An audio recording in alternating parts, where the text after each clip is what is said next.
फुलकोबीर पुणी आम गोटे रेसिपी नहीं आसी आम तार फुलकोबी बनईबानी जोटा कि तार नाड़ी शाग को लेकिन आज आम पुणी गोटे रेसिपी बनइबा।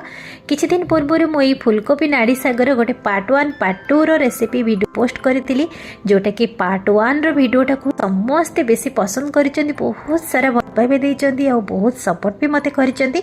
आपण मानकु बहुत बहुत धन्यवाद। जदि पार्ट 1 पार्ट 2 वीडियो देखि नांती तर माने मो चैनल को जाइए देखि परिबे। तो आज जो वीडियोटी पार्ट 3 रेसिपी जोटा कि पुणी फुलकोबी नाड़ी शाग को लेकिन बहुत ही पसंद आसो आपण मानक पई। जदि वीडियोटी पसंद आसला तो मो चैनल को सब्सक्राइब करें। तो चलतु आज आम बनइबा पार्ट 3 फुलकोबी नाड़ी शागर पुणी गोटे यूनिक रेसिपी। तो फुलकोबी नाड़ी शाग को आम एमती चुन चुन करके मुझे काटी नहीं। तो ये साइड रखा शाग सहित आम किसी जिन ऐड करवा। ये दुईटा कंचा कदली नहीं गोटे आलू नहीं आम चोपा छोड़े आम ये भाव में काटी नहीं। तो ये कंचा कदली आलू को आम टे हल्दी पानी रे धोई नवा जोटा कि कंचा कदली एमती कला पड़ जाए। तो से आम हल्दी पानी रे भल से धोईकी छांकी रखा। ये जो पार्ट 3 रेसिपीटा बहुत ही यूनिक बन बहुत ही हेल्दी बन बहुत ही टेस्टी भी बन। तो ये देखो कंचा कदली आलू आम धोई सारे। तो एबे आम जो कोबी नाड़ीर शाग को आ तार नाड़ीर जो आम चुन चुन कर काटी आम धोईकी छांकी रखा। तो ये आम कोबी नाड़ीर शाग को आम धोईकी रखीदे। तार किसी मसला बनइबा गोटे ब्लेंडिंग जार नवा से 2 चम्मच धला सरिष नवा 1 चम्मच कला सरिष नवा 1 चम्मच जीरा नवा अल्प किसी रसुण नवा आउ से आम कंचा लंका गोटे ऐड करवा अल्प किसी हलदी गुंड और हाफ कप पानी देके आम तार गोटे पेस्ट बन। एबे आमर पेस्ट बनीगला। तो एबे आम मसला पेस्ट को साइड रे रखिबा।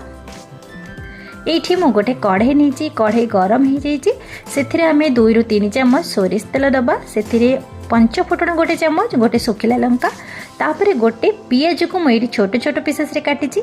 एबे पियाज को टिके हल्का 1 मिनिट पर्यंत ताको भाजिबा। पियाज हल्का भाजी आसिले से आम कंचा कदली आ आलू को जो आम धोईकी रखी थिले ताकू एबे आम ऐड करबा।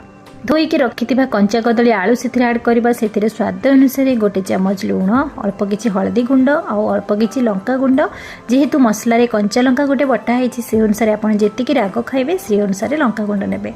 तो सब जिनस को ये भल से मिक्स करवा और 2 ରୁ 3 मिनिट आम सिझापी छाड़ा और गैस रो फ्लेम को लो मीडियम रे ही रखा। ये 2 ରୁ 3 मिनिट पर देखु आमर कदली आलू अल्प किसी सिझी आसी। तो परफेक्ट आमर सिझिनी जोटा कि हाफ सिझी। एबे आम से जो कोबी नाड़ीर शाग धोईकी रखी से ऐड करवा ता सहित गोटे टमाटो काटिकी से ऐड करवा। एबे पुणी आम सब जिनस को मिक्स करवा। आम पुणी 5 ରୁ 10 मिनिट आम ताको कभर करके सिझापी छाड़ा। ये 10 मिनिट पर देखो कितने सुंदर भाव में आमर परफेक्ट सिझी भी आसी। तो ये स्टेज रे आम कौन करवा ना जो आम मसला बाटिकी रखी थे आम से मसला को ऐड करवा।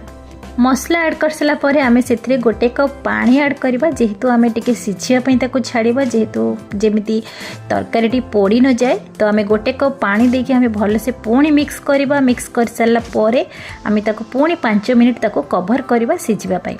ये 5 मिनिट पर देखु केते सुंदर भाव में आमर बनी जाइए। कहीं भी कहबिनी कोबी नाड़ी शागर ही बनी जी देखिबो से कहबो एटा मंजा तरकारी बोली। देखिए ना बहुत ही टेस्टी और बहुत ही हेल्दी बनी। पखाल भात सहित गरम भात सहित बहुत ही टेस्टी लगे।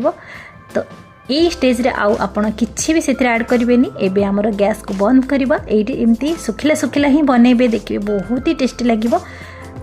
एबे आमे चलतु सर्व करवा और एंजॉय करवा पखाल भात सहित। तो बहुत ही बढ़िया लगे। आप चाहिए गरम भात रुटी सबुत खाईपारे गोटे यूनिक रेसिपी तार गोटे टेस्ट एमती गोटे आसो जे समस्ते कहे जमी गोटे मंजा तरकारी बनाई बोली विश्वास करेंगे। बहुत ही हेल्दी बनी बहुत ही टेस्टी भी बनी।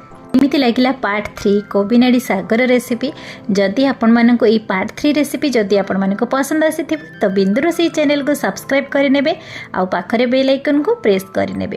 पुणी देखा नुआ वीडियो रे से पर्यंत नमस्कार। निश्चित भाव में रेसिपी ट्राए करेंगे देखिए बहुत ही टेस्टी बन बहुत ही भी हेल्दी बन।